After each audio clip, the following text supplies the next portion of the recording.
naiintindihan ko. Ayan na sa atin. Sa totoo lang, naiyak ako ngayon. First time ko talaga ngayon pumunta sa mga ganitong rally. Para lang talaga. Hindi ito para kay Tatay Digong lang. Para to sa ating lahat. Niluluko na tayo ng pangaka.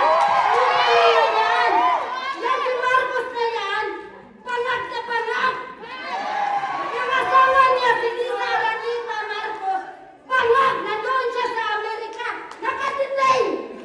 Ayun na yan! Kinarma siya. Si Tatay Digong, nagmamalasakit tayo. Hindi yung si Tatay Digong pinaglaban natin dito.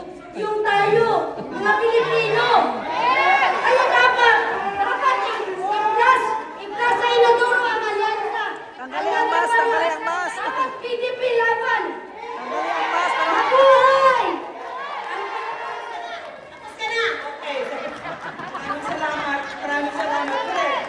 Tama siya. Tama siya. Gusto ko na narinig ka. Maraming salamat because you spoke for so many of us. Totoo yan. Meron binigyan ako ng pagkakataon na makasama si Pastor Kibuloy at si President Duterte. Maraming beses kaming tatlo lang nagkumakain, nagkakwentuhan, ganon.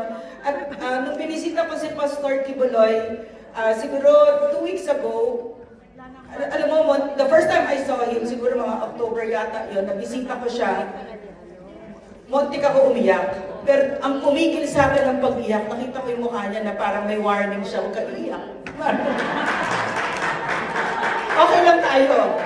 Diba, tatag lang. So, yun ang gusto kong ibigay sa inyo. Kahit si PRRD, kung makakausap niya kayo, kasi kilala ko siya, so pwede ko sigurong hulaan ko ng sinasabi niya. Tatag lang tayo. Okay? Nasa time for it.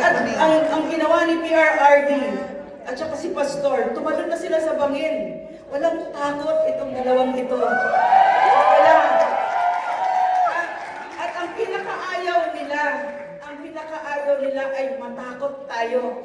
Kasi pag tayo ay natakot, yan ang gusto ng mga kalaban natin. May natatakot ba dito? Wala! Wala! Very good. Pero may mas malaking nangyayari. Hindi pa tapos ang kwento. May mas malaking nangyayari.